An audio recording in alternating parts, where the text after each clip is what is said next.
kid, instead of doing homework, it would be this. And I hammered it.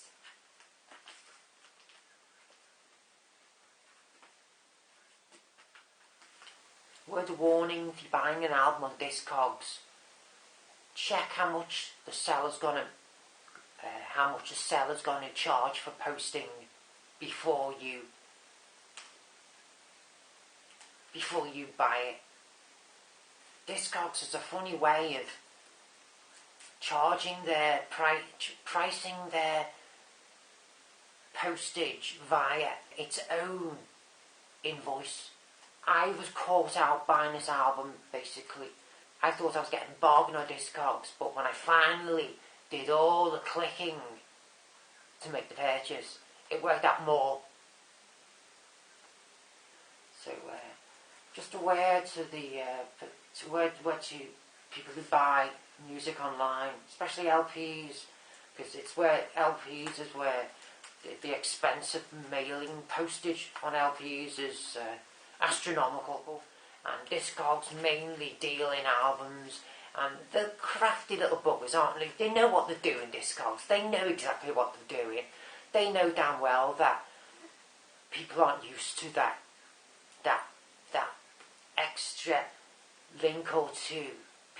Discogs know that people aren't used to the extra link or two, and they know that people aren't used to having to deal with, as I say, that separate link for the postage charge. They know people aren't used to that, and by the time people finally get to that extra drawn out link, people are just clicking, yeah, do it, click, I want to make the purchase. People are just wanting to get the damn buying process over and done with, and they just say oh, it's just a few quid for postage, and they just don't realise, because they just want to get the item through the shopping basket, and they want to own the album. And people, because as I say, because they see the buyer sees just that very small amount set out the pricing for the postage, rather than an accumulative amount, which is how eBay and Amazon work. Everywhere I found online, they always charge the postage together with the price of the item on the same link in the checkout process, whereas discogs, crafty buggers, they do it separately. Be careful, just a little word of warning to you out there if you're watching this video. Be careful when it comes to discogs, because the actual pricing being separate, it makes you, the buyer, think you're getting a bargain when it comes to actually clicking on the item initially. Because you don't assume, especially if you're new to discogs, you don't assume the postage to be separate, so you kind of click on it anyway, thinking you're getting that said bargain, and then you finally realise, oh God, in your email inbox you get this separate invoice for the postage, and you think, so you go ahead and you click on it without realising. It's only when you check your banking statement that you realise the numbers start adding up there, and you think to yourself, I was overcharged. I actually paid, as I say, like I've just done with this, paid a little bit too much for that. Just be careful. Just be careful. Word of warning to you out there if you don't want to use discogs to buy albums on. And if you're watching this, discogs, naughty. I actually did a little message to discogs, and I said all what I've just said to you then. I actually put that in my message to them, and I put it in a manner in which it wasn't preachy, and it wasn't patronising or disrespectful. So I just hope that they take heed to it and basically amalgamate the pricing of the postage together with the pricing of the item itself. But they're not going to do that, are they? Because that basically, between you and I, is how they make their money. They're not as big as eBay and Amazon, are they? £4 extra for an album than you would on the other sites, on eBay and Amazon. £4, £5, maybe £6 extra. I don't think so.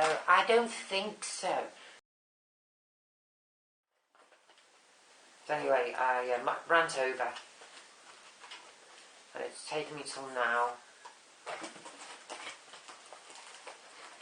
I may have said the title already earlier, a few minutes ago. I may have already said the title, but that's it there. This is the album I had on cassette. This is the album I listened to. It's probably one of the very first albums I ever owned. They made out that the cover was in nearly mint. Nearly mint. It was like they had very good. They had mint and excellence and mint for cover and vinyl.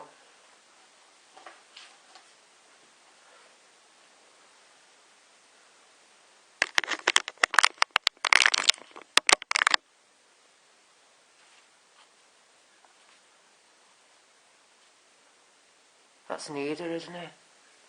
Hey? That's neither, is it? Is it? Discogs.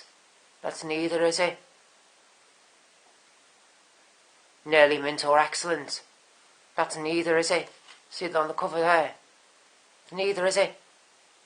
And I paid about £5 over the odds, ultimately, for this, by the time I sent the postage through, than what I was going to buy. And it was excellent. Yeah, I'll say succinctly, it was listed. The one I was going to get was very good. I think it was very good. It was very good on Amazon. It was listed as very good. Sleeve again, nearly mint. It was listed on Amazon. No, it was eBay UK. And I wanted Discogs to try and get your profile up. I thought I'd buy it off Discogs instead to get my profile up on there.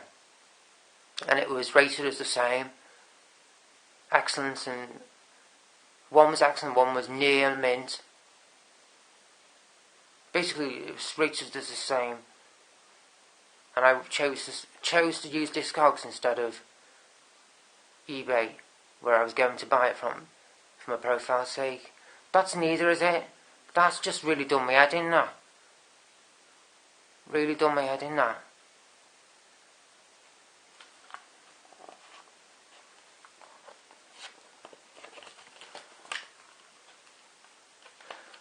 Well, when I look at the album, when I look at the vinyl itself, I will, when I get back, alright? I'll get back later on in the show, and I'll tell you what the state of the vinyl's like. Let me just get my invoice, let me just get its details, exactly what its sales ratings were for vinyl and sleeve, and just exactly how much it cost me. Hang on. Here you go. You can see for yourself there. See there. There's the order. Media condition near mint or mint minus. That's the vinyl. Media means the vinyl, the actual vinyl itself, and below it is sleeve condition. That's the self-explanatory. The sleeve, you know, the outer, the cardboard which contains the vinyl. There's the Simple Minds one. There's a horrible jump in that where the verse is building. It's just a horrible jump. It's just horrible jump. Even, as I say, even after I've cleaned all four sides with a specially designed microcloth for vinyl, I cleaned them. I really did. I've got thousands of pieces of vinyl. I've been buying vinyl for over 30 years. I know exactly what to and what not to do with vinyl. I played this all four sides just very briefly, and already I've noticed in the intro of that tune, the first one, Election Day, Arcadia, there's a jump in that one right at the beginning, but that's a bearable jump because it's just like in the first 20 seconds when it starts, so that's bearable. You can just like put the needle down. You can, you know, it's bearable. That one's bearable. Once the track starts to play, you can just lift the needle and put the needle slightly further down into the groove of the actual song itself, and you can allow it to play that song through. But in this one, it's actually like third the way into the song. There's nothing to do about it, and because they're so narrow, each song is so narrow on the piece itself. It's there's a jump a third way into a song, into a track. By the time you lifted the needle and just like slightly navigated it down slightly further, you're into the next song as you're trying to put the needle back down. And discogs always boast that they've tested their pieces. They always boast that in their small print. I'm really surprised and shocked, to be honest with you, with the condition in which this piece has arrived in.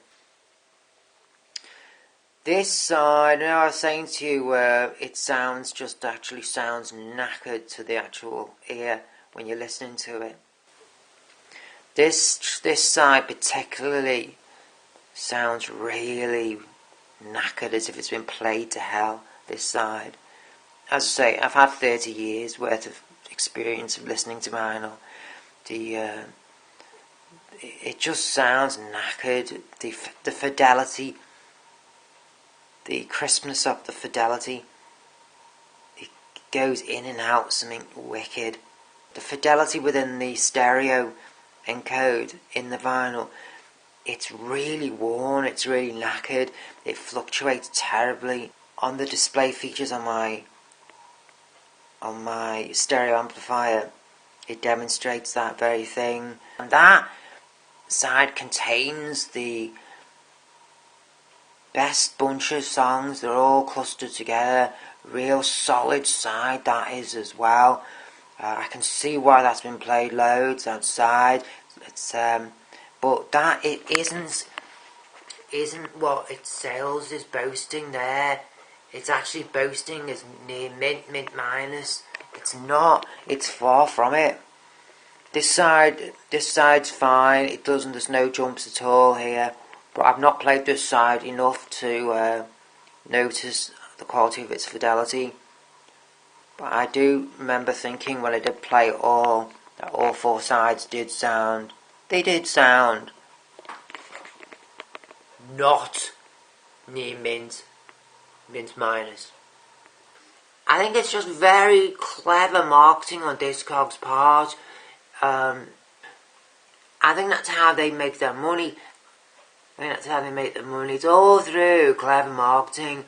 So, and at a later date, you get a separate invoice.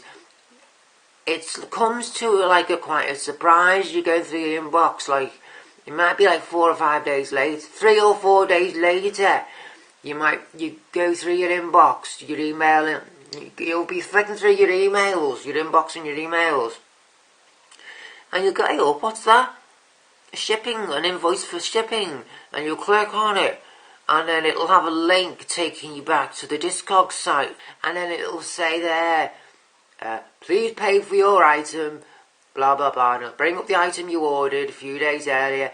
Please pay for the shipping now before we can mail it out to you. And then, so in this case, I got an invoice for £5.30.